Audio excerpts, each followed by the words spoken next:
Hello, today I'm going to be talking all about the stock market, what it is, some of the terms, and how you can get started investing in the stock market today. My name is Charlotte Jessup and this is the Looking After Your Pennies YouTube channel. So I get asked regularly, how do I start investing? I'd like to start investing, but I don't know where to start. Can you tell me? So these are some of the questions that I'm going to tackle today. So I am going to talk you through some of the terminology that's involved. It can feel like a kind of a scary world, particularly if you've seen films on TV where you see them going buy, sell. And it can feel very much like a man in a suit kind of world. And if you don't understand the terms, then you're not going to know what you're doing. But actually, investing in the stock market is a very simple process. It really isn't that hard at all. But it can really help us if we know some of the basics so we don't feel like we're completely out of our depth in this world. So that's what I'm going to do to start off with. I'm going to talk you through the terms, so you know what you're dealing with. When these words crop up, you will know what they are talking about. Then I'm going to talk you through the process of starting to invest. So we're going to go right from opening your account through to the buying your first little slice of the stock market. So make sure that you stick with me right to the end so that you get all the information you need to get started. Now, the first thing I want to say is I'm going to be talking about investing, and this can be considered risky. Whenever you're investing, there is a chance that your money could go down as well as up. I'm going to talk a little bit about risk and why I think that you shouldn't be too worried and some of the strategies that you can adopt to minimize that risk and hopefully achieve growth and wealth in your life. So stick with me and I will go through that as well. I also want you to know that I'm not giving you advice here. What I'm doing is I am talking you through the terms, the ideas, all the stuff that comes up in the world of investing so that you can go out and make informed decisions for yourself. I'm empowering you. I'm giving you the education you need to make these decisions. I'm not telling you where to put your money. I'm just showing you how you can put your money in places if you want to. Okay? So please use the information that you received today as a tool to go out and make these decisions for yourself. So let's talk about some of the basics first. Let's talk about stocks, bonds, and other assets that you can buy when investing. So the first one is stocks. So this is probably the one we hear about the most. So when you are purchasing a stock, what you are doing is buying your own teeny tiny bit or a very big bit if you've got lots of money. You're buying your own little slice of a company. So you own part of it. You become a part owner of that company.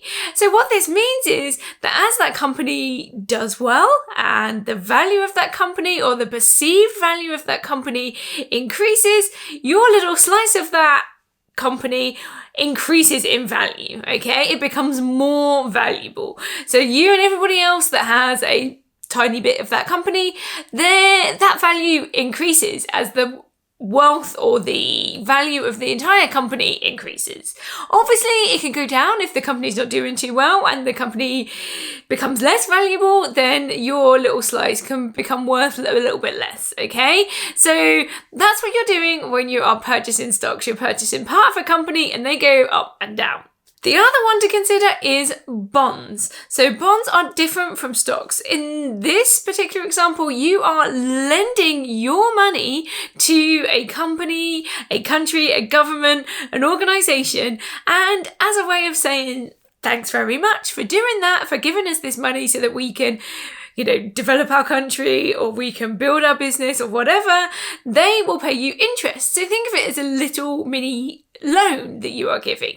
A good example of this is premium bonds. So those are still bonds. So you give your money into premium bonds and then you may or may not get some money back. It's kind of like a lottery with premium bonds. So you might get a big lump of money back or you might get a small bit.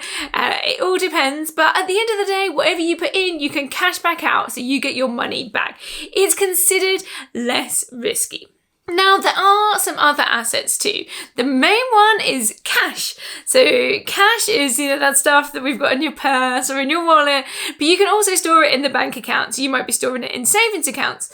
Now, it is not an investment. So cash is not investing. If you've got cash, then you're just saving that, you're storing that. Now, the problem with cash is that it becomes worth less over time. Okay, I'm not saying it's worthless, but it is worth less over time. So what this means is that the value of your money decreases. It means that the money, if you had £10 now, if you kept that £10, under your bed for 50 years, it's not going to buy you half as much as it does today. And this is because of inflation. So as inflation goes up, the amount that your money can buy goes down.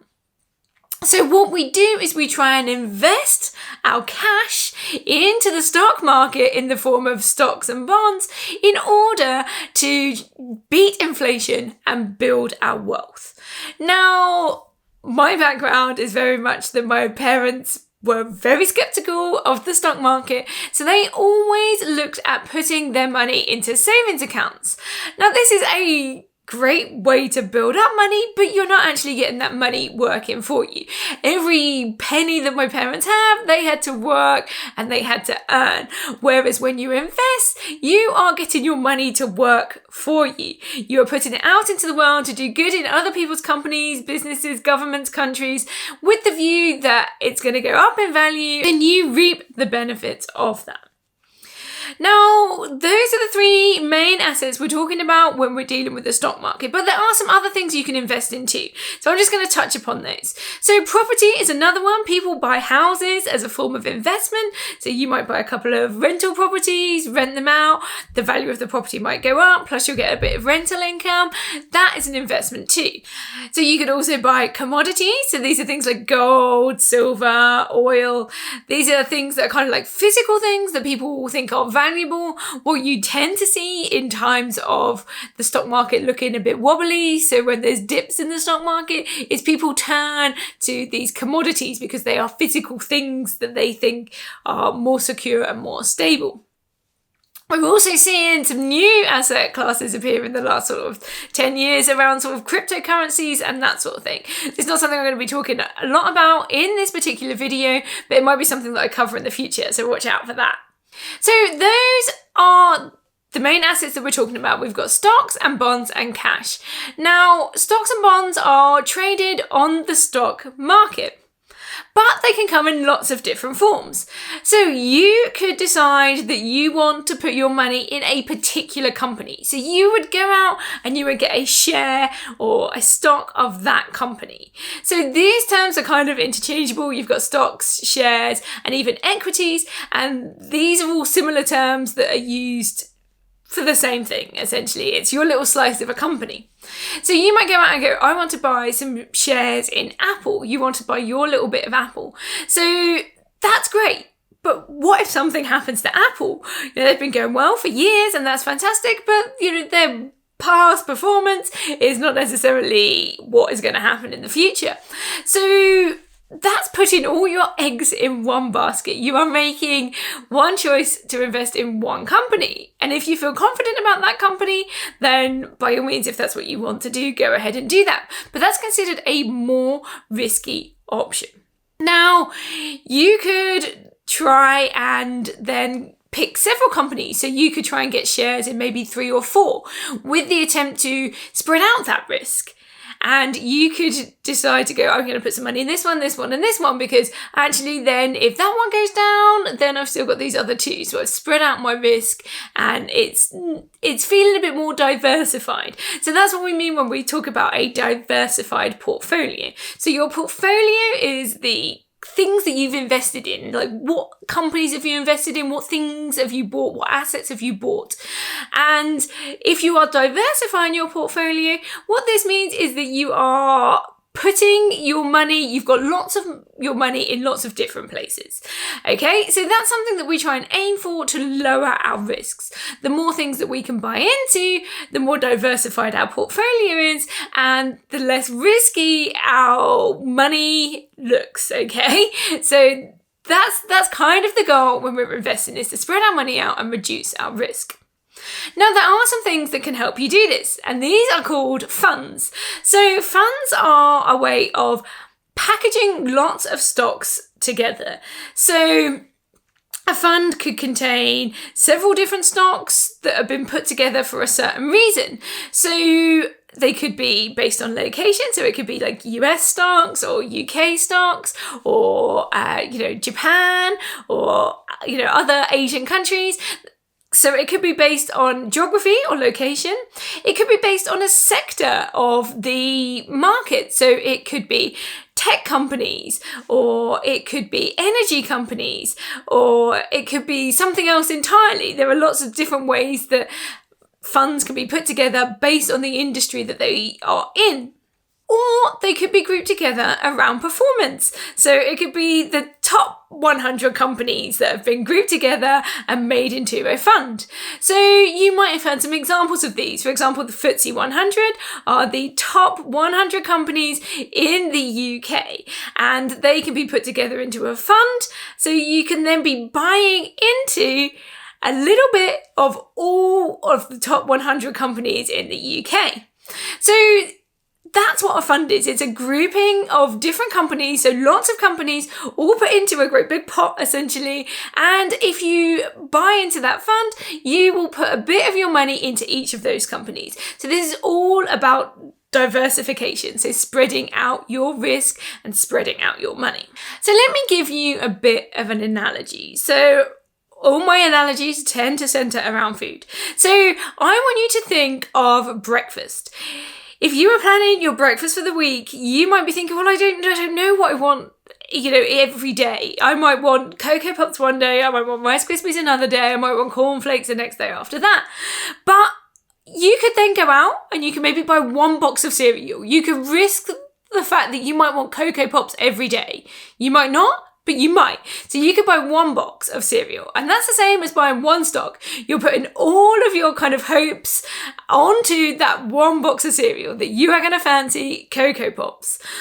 Now, instead, what you could go out and do is you could buy a box of Cocoa Pops, you could buy a box of Rice Krispies, you could buy a box of cornflakes, you could buy a box of Cheerios, you could buy a box of each different one, and you could put some of your money into every single different box of cereal, and that way you've kind of covered yourself if you want a bit of each.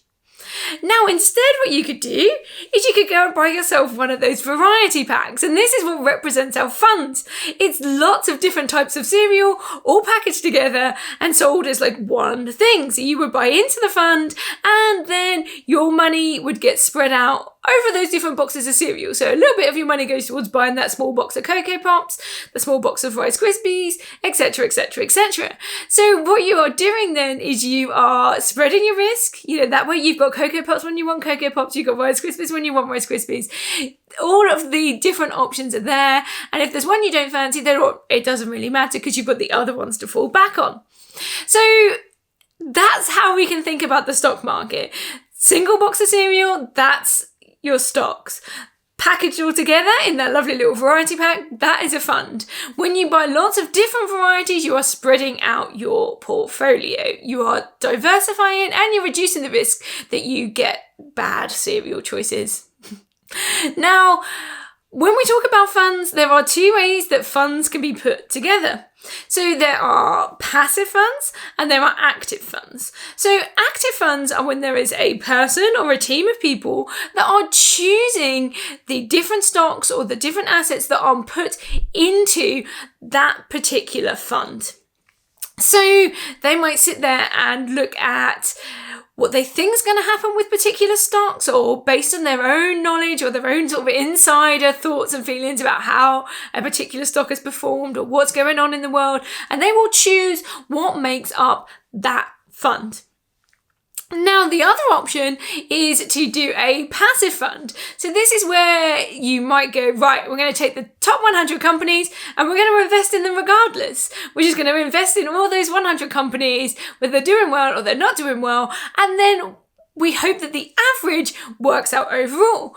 And in their history, passive funds have actually had a really good performance, and they typically outperform active funds. So there's two ways to look at it. You can actually you can pay somebody to try and do this work for you, look into the funds, and there are obviously examples of when active funds do outperform passive funds. But when you look at active funds, they come with a charge. You have to pay for that team of people to sit around and decide what goes into that fund. When you're looking at a passive fund, it's literally a computer that just goes, yep, buy all of those, okay? So the fees are generally lower. And when we're talking about investing, fees are really important because that is your money that's corroding into your profits. So we want to get those fees as low as possible. So if we go back to the cereal analogy on this, if you can imagine somebody working in, like this cereal, like top boss has to decide what goes into that packet. Now they could say, you know what? Well, just whatever sold well is selling well at the moment, we'll make sure that goes into the variety pack. So yeah, Cocoa Pops always do great, cornflakes always do great. That goes into the variety pack. And they just let the system work it out for them. So that would represent a passive fund. Now what they could do is go, you know what, everyone's being really health conscious. Let's get a team of people, we'll do some research, we'll see what's selling well, what's not selling well, we'll see what events might be coming up in the year that could trigger this to go well and that to go well, and then we'll decide what cereal based on that information. So that would be actively managed. It's not just looking at what is going on and automatically sticking that out in the world. It's choosing the individual funds based on experience. So passive is simple, lower fees, based on what's going on in the market, and you're hoping for a good return on average. And actively managed is where somebody is going out there and they are picking the things that make up that fund for you, and it has a higher cost. So what do you need to do if you actually want to start investing? So the first place to start is that you need to find an investing platform, a broker. So this is going to be where you actually access your stocks, your bonds, and your funds. Now, there are lots of options for this. So the majority of my investments go through Vanguard. So Vanguard are known for their funds, their ETFs, which are exchange traded funds. Exchange traded funds are lots of different companies all put together for a reason. They are then packaged together as one thing that you can buy and sell as a single item. You can buy that at any time of day. Unlike mutual funds, which have a fixed window when you can purchase them, exchange traded funds you can buy and sell at any time. So Vanguard specialise in these. Now, I have opted for mine and my partner's investing to go for one of their funds that's called Life Strategy. So this is made up of a range of different funds. So there's some that are US based, some in the UK, some in emerging markets, and I've also got some bonds in there as well to reduce my risk a little bit. So they're a great option for people that really want a simple investing strategy, but also with low fees. Vanguard are known for having low fees and are some of the lowest on the market. But there are other options. You could go for an investing app, so things like Trading 212 or Free Trade. These apps give you access to stocks, shares, and ETFs, and you can do it all through your phone. You can make deposits that are as low as £1, so you can start with really small amounts of money, and you can get started with investing straight away. When you're choosing your investing platform, there are a few things you need to think about. So these are the fees that are involved for actually investing. So Vanguard's fees for having an account with them are 0.15%. There are also some fees depending on what you pick inside the Vanguard sort of umbrella. Now, Trading 212 and Free Trade are typically 0%, so you can trade on there without needing to worry about the fees that are involved. So that could be a good option if you're just looking to start out and you want to dabble in it and you don't want too much of your money to disappear into fees. So have a look at some of these options. Find an investing platform that works for you. You need to make sure that they give you access to the types of things that you want to buy in. Are the stocks, shares, ETFs, bonds that you want to put your money into going to be available on that platform? So the ones that I've mentioned so far are not the only ones. There are lots of different platforms out there. So go out there, do your research, find something that works for you, and start to open an account with them. So that's the next thing. Once you've chosen your investing platform, you need to open an account. Now, this is normally really easy, but there are a couple of options. So you could open a stocks and shares ISA. A stocks and shares ISA is a tax-free wrapper. Now you can only pay £20,000 into any of your ISAs, so this includes your cash ISAs where you've got savings, help to buy, lifetime ISAs, and innovative finance ISAs. All of these ISAs, you can only put £20,000 across all of them. So you could choose to put all of that into your stocks and shares ISA, but any money that you make within ISAs is tax-free. So you could choose to open a stocks and shares ISA through one of these platforms if that's an option they have available. Now, if you don't want to do that, or you've already got stocks and shares ISA through something else, then you can just open a general investment account. You will need to pay tax on this, so just watch out for that and consider your options around that. So that's your next choice. Once you've made that decision, you've filled in all your details on this platform, you should be ready to go deciding what you want to invest in. So that's the third step, is just deciding what it is that you want to put your money in. So I am a long-term investor. So what this means is that I am investing very much looking ahead to things like retirement. So 20, 30, 40 years into the future.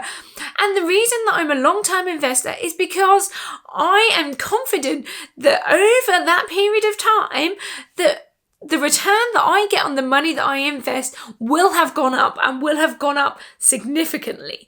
However, if I was to look at investing in the short term, you can see dips in the market. The market goes up and down all the time. But what we're looking at is the average growth.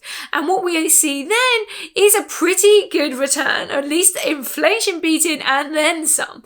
So when we think about investing, you need to be looking ahead, looking at investing for a good 10, 15, 20 years so that you can weather some of those little lumps and bumps in the market performance. So exchange traded funds are great for this. You can get these ETFs that take a huge slice of the market, and you can buy into them and you can put your money in lots of different companies. So Vanguard have ETFs that you can access on a range of different platforms. You don't just have to put them into a Vanguard investing platform. You can also access their ETFs on other platforms too. So you might want to look into Vanguard ETFs. Now, one of the popular ETFs is their global fund. So this is putting your money into a range of companies across the world. And what this means is, as certain countries maybe have a dip. So right now, the UK isn't performing as well on average as the US. But if you are investing in the US as well, it doesn't matter quite so much if the UK market is underperforming. So that might be one to look at. But you can look at ETFs that are look at the S&P 500, which is the top 500 companies in the US. You could look at an ETF that looks at the FTSE 100, so the top 100 companies in the UK, or a whole different selection. And then what you need to do is, through your investing platform, pick what you want to invest in, and then you just buy. You decide how much money that you want to put in that. You might decide to do it with a lump sum now, or to set up an automation so you're paying in an amount every month. And that's a great route to building your wealth. Setting it up, automating it, and watching that money grow. So that's it. This has been my introduction, my beginner's guide to the stock market. I hope that you found it really useful and that you are now feeling a little less confused about what the stock market is. Trust me, 3-4 years ago, I was completely clueless too. And it was videos like this that really helped me get my foot in the door and become the investor I am today. Thank you so much for watching. Don't forget to hit that subscribe button, and you can head over to my social media channels as well. I'm on Instagram, TikTok, Facebook and Twitter, so please come join me over there. If you want to leave me a comment with any questions that you have about today's video or anything that you found useful, then I'd absolutely love to read those and get back to you. Thank you for watching, and I hope to see you in the next video.